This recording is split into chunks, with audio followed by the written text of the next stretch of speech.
વિદ્યાર્થી મિત્રો, આપણે બીકોમ સેમ 6ની અંદર સંચાલકીય હિસાબી પદ્ધતિ એટલે કે મેનેજમેન્ટ એકાઉન્ટિંગની અંદર આપણે નવા યુનિટની શરૂઆત કરી હતી. 2 યુનિટો આપણે પૂર્ણ કર્યા હતા. ત્રીજા યુનિટની શરૂઆત કરી, જેમાં સીમાંત પડતર પદ્ધતિ આ યુનિટની આપણે શરૂઆત કરી હતી. ગયા લેક્ચરની અંદર આપણે સમતુટ બિંદુ વિશ્લેષણ, સમતુત બિંદુ કેને કેવું આ બધી બાબતો સમજાતા, સીમાંત પડતર પદ્ધતિનો ખ્યાલ મેળવો.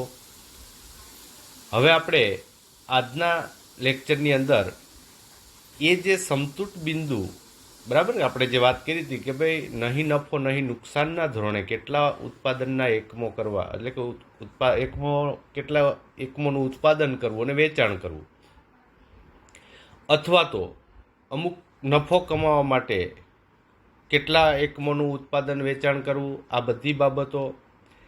ફાળો આપણને કઈ રીતે પ્રાપ્ત થાય, કોઈ ઓર્ડરો સ્વીકારવાના હોય, બરાબર, તો એના માટે આપણે કેટલો ફાળો હોવો જોઈએ, આ બધી જ બાબતો એ આના આધારે નક્કી થતી હોય, સમતુટ વિશ્લેષણના આધારે.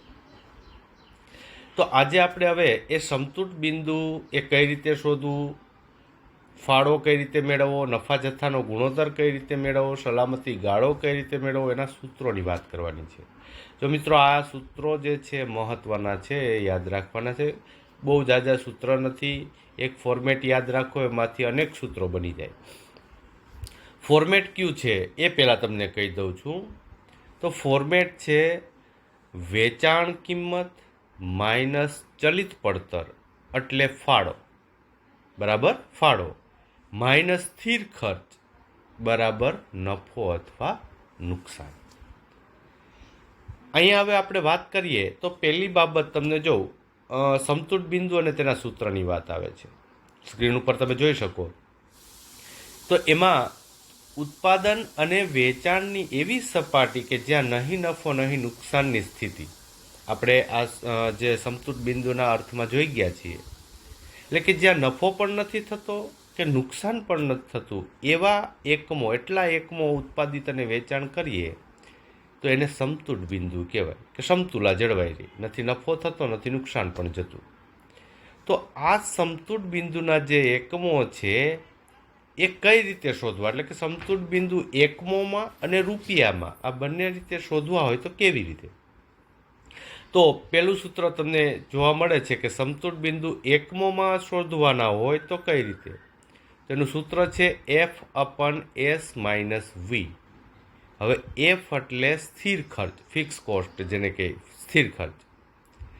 S યાની કે એકમ દીઠ વેચાણ કિંમત, સેલિંગ પ્રાઇસ. અને V એટલે એકમ દીઠ ચલિત પડતર એટલે કે વેરિયેબલ કોસ્ટ. તો ખ્યાલ આવ્યો? F એટલે સ્થિર ખર્ચ, S એટલે વેચાણ કિંમત અને V એટલે ચલિત પડતર, જેને સીમાંત પડતર પણ કહે. તો આ રીતે એ સમતુટ બિંદુ એકમોમાં મળશે. જો આ એક જ સૂત્ર સમતુટ બિંદુ એકમો માટેનું છે, બાકી બધામાં પછી રૂપિયામાં જ મળે. હવે સમતુટ બિંદુ રૂપિયામાં જો શોધવું હોય તો એનું સૂત્ર છે F/S - V. એ તો છે જ, પણ એને ગુણ્યા S, એટલે કે જે એકમોમાં મળ્યા હોય સમતુટ બિંદુ એને પાછું તમે વેચાણ કિંમત સાથે ગુણો, એટલે સ્વાભાવિક છે કે રૂપિયામાં મળી જવાનું. અથવા તો તમે એવું પણ કરી શકો. હવે જો એમાં અથવા કરીને જે આપણને આ સૂત્ર આપેલું છે એને આપણે ક્યાંય જરૂરિયાત નથી, એટલે કે એ F/1 - V/S એ આ ઉપરનું સૂત્રને જ ખાલી પાછું આપણે સાદું રૂપમાં લઈ લીધું છે, તો એની જરૂર નથી. પણ અથવા કરીને જે નફા જથ્થા ગુણોત્તરના આધારે સમતુટ બિંદુ મળે છે એ બાબત. હવે નફા જથ્થા ગુણોત્તર કઈ રીતે શોધવો એ આપણે આગળ જોશું જ નીચે. પણ અહીંયા આપણે સૂત્ર જોઈએ કે સમતુટ બિંદુ રૂપિયામાં એક તો ઉપરનું પહેલું સૂત્ર અને બીજું F/નફા જથ્થાનો ગુણોત્તર, એટલે કે સ્થિર ખર્ચ ભાગ્યા PVR, નફા જથ્થાનો ગુણોત્તર, આ સૂત્ર. હવે જો અહીંયા આપણને કીધું છે કે સમતુટ બિંદુથી વેચાણ વધે તો ઔદ્યોગિક સાહસ નફો કરે છે, અને સમતુટ બિંદુથી વેચાણ ઓછું થાય તો ઔદ્યોગિક સાહસ ખોટ કરે છે. સ્વાભાવિક છે ને કે નહીં નફો નહીં નુકસાનના જે ધોરણે જે એકમો મળ્યા હોય હવે એનાથી વધુ એકમો જો માની લો કે એ વેચાણ કરે સમતુટ બિંદુથી તો નફો થવાનો, અને ઓછા વેચે તો નુકસાન જવાનું. તો હવે અહીંયા આપણે વાત એ આવે કે આ જે ફોર્મેટ પ્રમાણે આપણે S-V એટલે બીજી બાબત જોઈએ તો એને ફાળો પણ કહેવાય. એટલે તમે F/1 ફાળો બરાબર, એકમ દીઠ ફાળો એટલે સ્થિર ખર્ચ ભાગ્યા ફાળો, એને પણ સમતુટ બિંદુ કહેવાય.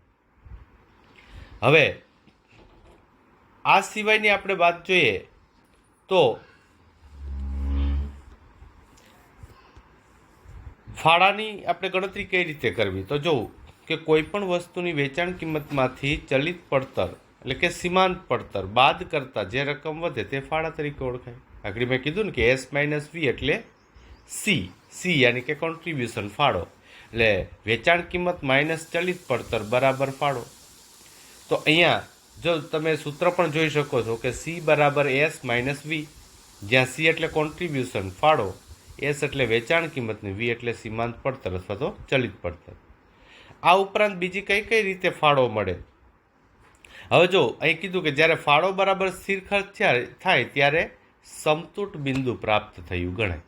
એટલે કે સમતુટ બિંદુ એટલે તો બીજું આપણે એ પણ કહી શકીએ કે ફાળો જે છે, ફાળામાંથી સ્થિર ખર્ચ તમે બાદ કરો અને જવાબ શૂન્ય આવે. તેનો મતલબ કે નથી નફો નથી નુકસાન. મેં પહેલાં જ તમને ફોર્મેટ કીધું કે વેચાણ કિંમત એટલે કે S માઇનસ ચલિત પડતર એટલે કે V બરાબર ફાળો એટલે કે C માઇનસ સ્થિર ખર્ચ એટલે કે F અને બરાબર તો કે નફો અથવા નુકસાન. તો હવે અહીંયા આપણે BEP એટલે કે સમતુટ બિંદુ બરાબર તો કે C માઇનસ F જે 0 થાય તો એ સમતુટ બિંદુ કહેવાય. પછી નફો ક્યારે કહેવાય તો કે ફાળામાંથી સ્થિર ખર્ચ બરાબર આપણે બાદ કરીએ તો એ જે છે એ ફાળામાંથી સ્થિર ખર્ચ બાદ થતાં જે મળે નફો ગણાય. તો એનો મતલબ એવો થયો કે સ્થિર ખર્ચ પ્લસ નફો કરો એટલે ફાળો મળે. સમજાય ને? જો આમાંથી જ સૂત્રો મળશે કે ફાળામાંથી સ્થિર ખર્ચ બાદ કરો એટલે નફો મળે, તો સ્થિર ખર્ચમાં નફો ઉમેરો એટલે ફાળો મળશે. તો આ ફાળાનું બીજું એક સૂત્ર થયું, એટલે કે C બરાબર F+P. પછી નુકસાન જો મળે એટલે કે તમે ફાળામાંથી સ્થિર ખર્ચ બાદ કરો ને માઇનસ રકમ આવે તો એને નુકસાન કહેવાય. તો સ્થિર ખર્ચમાંથી નુકસાન બાદ કરો, ખોટ બાદ કરો એટલે શું મળશે? ફાળો મળશે. તો ફાળાનું આ પણ એક સૂત્ર થયું. તો આ રીતે ફાળાના સૂત્રો. હવે નફા જથ્થા ગુણોત્તર આપણે અગાઉ સમતુટ બિંદુ રૂપિયામાં શોધવાની બાબત જો આપણે જોઈએ ઉપર તો એ સૂત્રમાં નફા જથ્થા ગુણોત્તર એ શું છે? તો એના માટે અહીંયા સૂત્ર આપ્યું છે કે એકમની નફાકારકતાનો ખ્યાલ મેળવવા માટે નફા જથ્થાનો ગુણોત્તર ઉપયોગી છે. આ ગુણોત્તર એ વેચાણ સામે ફાળાની ટકાવારી દર્શાવે છે. એટલે કે વેચાણ ઉપરનો ફાળો જે છે એ કેટલા ટકા છે એ ટકાવારી એટલે ફાળો કહેવાય. તો નફા જથ્થા ગુણોત્તર એટલે શું? તો કે ફાળો વેચાણના કેટલા ટકા છે એ જ, બસ આ ફાળાની ટકાવારીને જ નફા જથ્થા ગુણોત્તર કહેવાય. એટલે ફાળો ભાગ્યા વેચાણ ગુણ્યા 100. સ્વાભાવિક છે ને, આપણને ખ્યાલ છે કે ભાઈ કોઈ પણ ટકાવારી આપણે 100 ગણતા હોય તો વેચાણના કેટલા ટકા ફાળો થયો એ ટકાવારીને નફા જથ્થા ગુણોત્તર કહે. તો આના ઉપરથી તમે ફાળાનું સૂત્ર બનાવી શકો. કઈ રીતે? તો કે એના માટે આપણે ફાળાને તમે કર્તા તરીકે ધ્યાને લ્યો તો નફા જથ્થા ગુણોત્તર ગુણ્યા વેચાણ ભાગ્યા 100, બરાબર ને? અથવા તો વેચાણ ગુણ્યા નફા જથ્થા ગુણોત્તરની ટકાવારી એટલે ફાળો મળી જાય. આના ઉપરથી તમે વેચાણ પછી વેચાણ શોધવું હોય તો કે ફાળો ભાગ્યા નફા જથ્થા ગુણોત્તર, બરાબર? તો વેચાણ મળી જાય. આમાંથી ને આમાંથી તમે અલગ અલગ સૂત્ર એ ગણિતના નિયમોના આધારે તમે એ કમ્પ્લીટ કરી શકો. તો આ સમતુટ બિંદુ, ફાળો અને નફા જથ્થા ગુણોત્તરના સૂત્રો થયા. ત્યાર પછી સલામતી ગાળો. તો સલામતી ગાળો એ શું છે? તો કે કોઈ પણ ઔદ્યોગિક સાહસમાં ખરેખર વેચાણમાંથી સમતુટ બિંદુએ વેચાણ બાદ કરતાં જે રકમ વધે એને સલામતી ગાળો કહેવાય. એટલે કે ખરેખર જે વેચાણ થયું અને આપણે સમતુટ બિંદુ પ્રમાણે જે આપણે એકમોનું વેચાણ ધ્યાને લીધું એ બંનેનો તફાવત એટલે સલામતી ગાળો. તો સલામતી ગાળો એ શોધવાનું સૂત્ર શું બન્યું? તો કે સલામતી ગાળો બરાબર ખરેખર વેચાણ માઇનસ સમતુટ બિંદુએ વેચાણ. અને જો એને ટકાવારીમાં શોધવું હોય તો જે સલામતી ગાળો મળે એને ભાગ્યા ખરેખર વેચાણ ગુણ્યા 100 કરો એટલે ટકાવારીમાં મળે. હવે નીચે આપણને કીધું કે જેમ સલામતી ગાળો વધારે એમ કંપની સારી ગણાય. બરાબર, આપણે માની લો કે બે કંપનીની સરખામણી કરતા હોય તો જે કંપનીનો સલામતી ગાળો એ વધારે હોય એ કંપનીની શાખા અથવા તો એ કંપની સારી ગણાય. તો આ સલામતીના ગાળાના આધારે આપણે નક્કી કરી શકીએ. તો આ જે બાબત છે, બરાબર, આ સૂત્રોની વાત આપણે થઈ કે ભાઈ સમતૂર બિંદુ કઈ રીતે મેળવવું, ફાળો કઈ રીતે, નફા જથ્થાનો ગુણોત્તર કઈ રીતે મેળવવો અને સલામતી ગાળો. આમાંથી એ જ સૂત્રો, જો આ બધા સૂત્રો જે છે એમાંથી તમે અલગ અલગ સૂત્ર બનાવી શકો.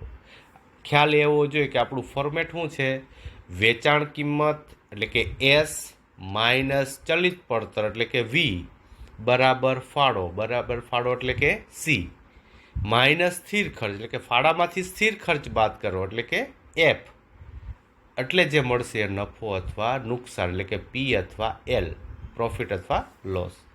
તો આ જે ફોર્મેટ છે એના ઉપરથી જ આ તમામ સૂત્રો બન્યા. તો આ સૂત્રોના આધારે આપણે કંપનીની આ બધી બાબતો શોધવાની છે, સલામતી ગાળાની, બરાબર, કેટલા એકમોનું ઉત્પાદન વેચાણ કરવું કે જેથી આટલો નફો. જો આપણે જે દાખલાઓ જે પ્રશ્નો આવશે ને એમાં એવું જ આવશે કે કંપનીને અમુક રકમનો નફો માની લો કે પ્રાપ્ત કરવો હોય તો કેટલું ઉત્પાદન વેચાણ કરવું જોઈએ, નુકસાન એટલું થતું હોય તો કેટલું ઉત્પાદન વેચાણ થતું હશે. આ બધી જ બાબતો અગાઉથી નક્કી કરી શકે. બરાબર, તો આ ઉપરાંત આપણે ચાવીરૂપ પરિબળની બાબતો પણ સમજવાની છે, પણ પહેલાં હવે આના જે આપણે પ્રેક્ટિકલ પ્રોબ્લેમ છે એ કમ્પ્લીટ કરશું, દાખલાઓ કમ્પ્લીટ કરશું ને ત્યાર પછી આપણે ચાવીરૂપ પરિબળના દાખલાઓ કરશું. જો આ બાબત આગળ તમે એમકોમની અંદર અભ્યાસ મેળવશો તો એમાં પણ એ આ બાબતો તમારે આવશે. એટલે કે આગળ તમે કોમર્સની લાઈનમાં પછી તમે એ એમકોમ હોય, એમબીએ હોય, સીએ, દરેકમાં આ બધી જ બાબતો પાછી એ ક્યાંક આપણને લાગુ પડતી જ હોય, ત્યાં સમજવી જ પડે.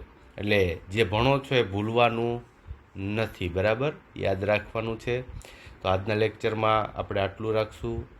સૂત્રો તમને ખ્યાલ આવી ગયા હશે, એની પીડીએફ પણ તમને મોકલી દઈશ. બરાબર, ત્યાં સુધી ઘરે રહો, સુરક્ષિત રહો. ધન્યવાદ.